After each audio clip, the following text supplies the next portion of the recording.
अस्सलाम वालेकुम दोस्तों, मैं हूं वाजिद अब्रार। आप मेरा यूट्यूब चैनल देख रहे हैं।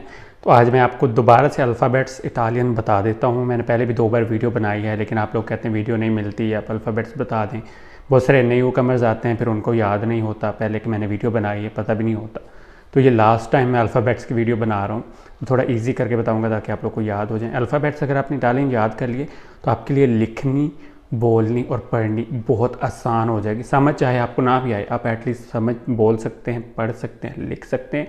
तो जब आपको ये आ जाएगा तो फिर आहिस्ता समझ आनी भी शुरू हो जाएगी। तो मेन चीज़ होती है कि बोलने में आसानी हो जाती है अगर आपको अल्फ़ाबेट्स का पता हो, और लिखते हुए भी और पढ़ते हुए भी आपको बहुत ज़्यादा हेल्प हो जाती है। तो शुरू करते हैं अल्फ़ाबेट्स से। सबसे पहले है आ। इसको कहते हैं इटालियन में आ।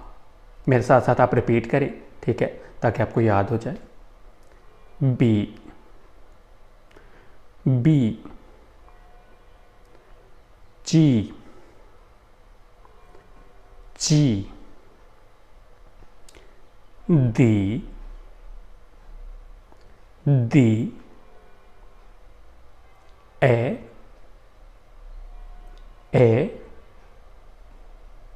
एफ, एफ,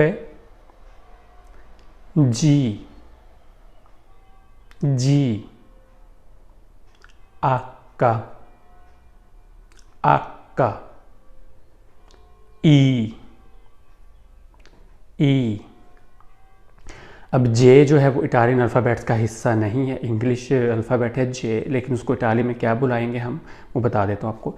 ई लूंगो या ई लूंगा, दोनों में से आप कोई भी पुकार सकते हैं। ई लूंगो या ई लूंगा, जे को कहते हैं। ये इटालियन अल्फ़ाबेट्स का हिस्सा नहीं है। आपको इटालियन वर्ड्स में ये नहीं नज़र आएगा। कुछ इंटरनेशनल वर्ड्स होते हैं यूनिवर्सल, अगर वो आपको बोलने हैं तो आपको, या इसको अकेला अल्फ़ाबेट को बोलना तो ई लूंगा कहेंगे। या जैसे रियो दी जेनेरो है तो उसको रियो दी जेनेरो ही कहेंगे इटालियन में भी। तो जे कभी भी रिप्लेस नहीं होगा। जहाँ पे भी यूनिवर्सल वर्ड्स आएंगे तो उसको ई लूंगा ही कहा जाएगा, अगर अकेला है वो तो, ठीक है। तो इसी तरह है काप्पा। काप्पा ये भी इटालियन अल्फ़ाबेट्स का हिस्सा नहीं है, लेकिन अगर अकेला के को अगर बोलना हो तो हम काप्पा कहेंगे। जैसे K2 को ये कहते हैं काप्पा दुए, ठीक है। तो के को काप्पा दुए, सॉरी काप्पा कहते हैं। और काप्पा जो है वो इटालियन अल्फ़ाबेट्स का हिस्सा नहीं है, ठीक है। आपको कोई भी इटालियन वर्ड के नज़र नहीं आएगा, ना जे आएगा। इसी तरह है L, L, M, M, N, N, O, O, P, P, Q, Q, R, R, S, S, T, T, U, U, वू, वू। अब W जो है वो इटालियन अल्फ़ाबेट्स का अगेन हिस्सा नहीं है, लेकिन W को इटालियन में कहेंगे दोप्पियावू। दोप्पियावू, आपने देखा कि वो है वी एक है, ये डबल हो जाएगा तो दोप्पियावू हो जाएगा। तो दोप्पिया कहते हैं डबल को, W दोप्पियावू, ठीक है। इसी तरह X जो है वो इटालियन अल्फ़ाबेट्स का हिस्सा नहीं है, लेकिन इटालियन में अगर X को पढ़ना हो तो वो हम पढ़ेंगे X, X, ठीक है।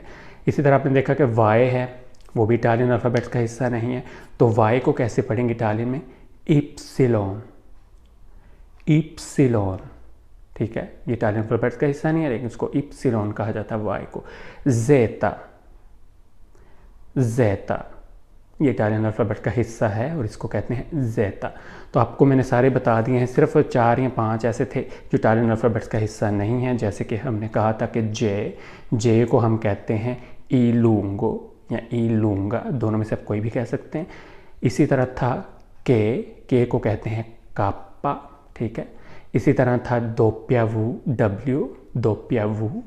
इसी तरह था इप्सिलॉन, ठीक है, इप्सिलॉन, इप्सिलॉन कहते हैं Y को। और इसी तरह था X, उसको कहते हैं X, X। तो ये थे इटालियन अल्फ़ाबेट्स, और दूसरे 4-5 वर्ड हरूफ जो थे वो इटालियन लैंग्वेज का हिस्सा नहीं थे, लेकिन उनको ज़ाहिर अगर पुकारना हो तो कैसे पुकारना वो आपको मैंने बता दिया है। तो आप बोलने की कोशिश करें, कोई भी इटालियन वर्ड जो होता है उसमें कोई भी जो है अल्फ़ाबेट वो खामोश नहीं होता, सबकी आवाज़ आती है। तो सबकी आवाज़ जब आप निकालेंगे, आपको अल्फ़ाबेट्स याद होंगे, तो आपको वर्ड पढ़ना ईजी हो जाएगा। फॉर एग्ज़ाम्पल एक मैं वर्ब ले लेता हूँ, अंधारे। आप इसमें देखें, आ की आवाज़ है, एन है, दी है, आ है, एर है, ए है। तो ये क्या बन गया, अंधारे। तो सारे अल्फ़ाबेट्स की आपको आवाज़ आई है, ठीक है। इसी तरह सिंपल सा वर्ड लेते हैं, काज़ा। ची है, आ है, ची के आगे आ लगता है तो का की आवाज़ हो जाती है, काज़ा, एस आ, काज़ा, ठीक है। तो कोई भी अल्फ़ाबेट है तो उसकी आवाज़ ज़रूर आएगी, कोई भी खामोश नहीं। जैसे इंग्लिश में होता है ना, फ़ोन है तो PHONE फ़ोन होता है, तो उसमें P खामोश है, H खामोश लगता है और F की आवाज़ निकलती है। तो इटालियन में ऐसा नहीं होता है, सभी की ही अपनी ओरिजिनल आवाज़ होती है, ठीक है। तो जैसे और बहुत सारे इंग्लिश के वर्ड हैं, उसमें नाइट, KNIGHT जब होता है एक वर्ड इंग्लिश का, उसमें के नहीं आता, के खामोश है, नाइट कहते हैं उसको, ठीक है। तो इस इटालियन में ऐसा नहीं है। अगर आपने अल्फ़ाबेट सारे याद कर लिए हैं, कोई भी वर्ड आप पढ़ेंगे, लिखेंगे, बोलेंगे, उन सब की आपको मिक्सचर सुनाई देगी आवाज़, ठीक है। तो इसी तरह नौ में, अब देखें, नौ में कहते हैं नेम को, NOMA, नो में, ठीक, सबकी आपको आवाज़ आई है। तो होपफुली ये कुछ एग्जांपल्स मैंने दिए आपको समझ आ गए होंगे इटालियन अल्फ़ाबेट्स। ये लास्ट टाइम मैं बता रहा हूँ, मैं दोबारा से रिपीट नहीं करूँगा। तो आप बोलने की कोशिश करें, ठीक है, तो आपको इंशाल्लाह आ जाएंगे। इसके बाद अगली वीडियोज़ का आगाज़ हम करेंगे। तो अपना बहुत सारा ख्याल रखिए। See you next time, take care, अल्लाह हाफिज़।